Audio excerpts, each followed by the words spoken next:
मैं अमीर हूँ, मैं गरीब हूँ, मैं मोटा हूँ, मैं पावरफुल हूँ, मैं तो बड़ा साहब हूँ। बताना साहब, तुमसे बड़ा साहब अभी नहीं हुए हैं क्या? तुम राजा हो, तुमसे बड़ा राजा नहीं हुए। ये आपकी 9वीं स्केल है। जिस दिन आप इस बात को मान लोगे उस दिन आप अध्यात्म जगत के 9वीं कला से संपन्न हो जाओगे। और अगर आपने महामंत्र जप किया, ठीक, आप दूसरे धर्म से हो, ठीक, जहां आपकी श्रद्धा लगती है उसका आपने जप किया तो आप 9वें स्केल पे आ जाओगे। चाहे आप जिस भी मंत्र का जाप करो, बस शर्त एक ही है कि आपको बताने वाला उस्ताद हो, आपका गुरु हो। क्योंकि जब 9वें अहंकार खत्म होने वाली होगी, आपकी कला की 9वीं कला जब आपकी जागृत होगी, जिसे मन कहते हैं, तब मन की शक्ति आपकी उत्पन्न हो जाएगी। मन से जो सोचोगे वो सच होने लगेगा। फिर आप ना जाने क्या क्या कर बैठो। बस इतनी सी शर्त है कि आपका गुरु जिंदा हो, आपका गुरु मार्गदर्शक हो। अब आप कहेंगे भगवान को तो हमने गुरु बनाया था। ये बड़ी भूल की आपने। भगवान नहीं, वो सिर्फ मूर्तियां हैं आपकी श्रद्धा की। क्योंकि रामचंद्र शरीर छोड़ गए हैं, वो राम जो रोम रोम में बसने वाला है वो तो सदा है, जिसे भगवान कहते हैं। कृष्ण बहेलिया ने 3 मारा छोड़ गए। बुद्ध वह भी शरीर छोड़ा। महावीर और जीसस सब शरीर छोड़ चुके हैं। कोई ऐसा जो गुरु खोजना कि जो आपके मार्गदर्शन कर सके। अब आप कहेंगे नहीं करेंगे, मत करो।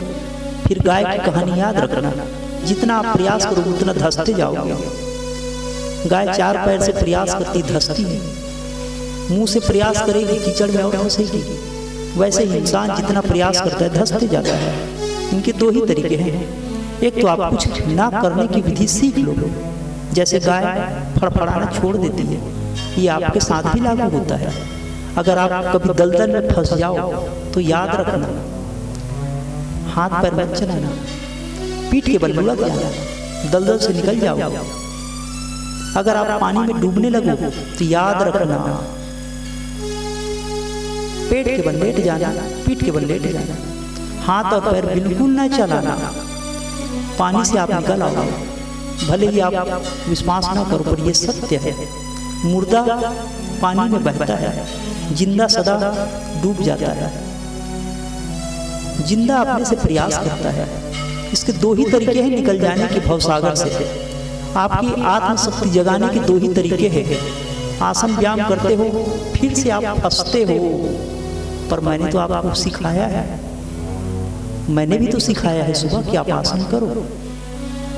मैंने सिर्फ इसलिए सिखाया, मैंने सिर्फ आपको प्राणायाम इसलिए सिखाया, कर करके आप अक्रिय हो जाओगे। उसके आगे की विषय आपने नहीं समझा, उसके आगे मुद्दा था, उसके आगे भूमिका थी कि आप कर करके अक्रिय हो जाओ। क्रियाएं करो, प्राणायाम करो, फिर शांत हो जाओ। पर आप तो करते में ही जुड़े रहे। मैंने बार बार निर्देश दिया, माइक लगा के बोला, कर करके छोड़ दो, मत करो। करता जो करा रहे उसे कराने दो। करता करी न कर सके, करता करी न कर सके, गुरु करे से होए। 14 भुवन और 9 खंड, गुरु से बड़ा ना हो। क्या अर्थ गलत ही क्यों ना हो, पर भाव अर्थ एकदम सत्य है। कबीर जी ने कहा है, करता जितना करेगा उतना ही फंसेगा। क्रियाएं करना, मंत्र करना, फिर आप कर्तापन से मुक्त हो जाना। फिर आपके अंदर की शक्ति जगेगी। जिस दिन आपका पुण्य जागृत होगा, आप 9वें स्केल पे आ जाओगे। अहंकार आपका खत्म होने लगेगा। आंखें बंद करोगे, सोचोगे मैं कर रहा हूं तो नहीं होगा। ये ध्यान कहते हैं। पर जब तक आप ध्यान का प्रयास करोगे ध्यान नहीं होगा। कोशिश करना आप कर्तापन को छोड़ते जाना।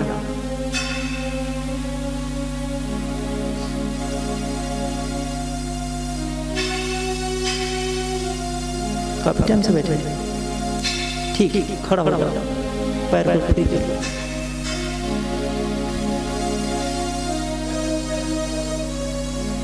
मेरी आवाज़ जाती है वहाँ तक? ना ना, हम आप फ्री किए, खड़े हो जाओ, खड़ा हो जाओ। हमें भी डिस्टर्ब हो रहा है, टूक टाक बजाता है।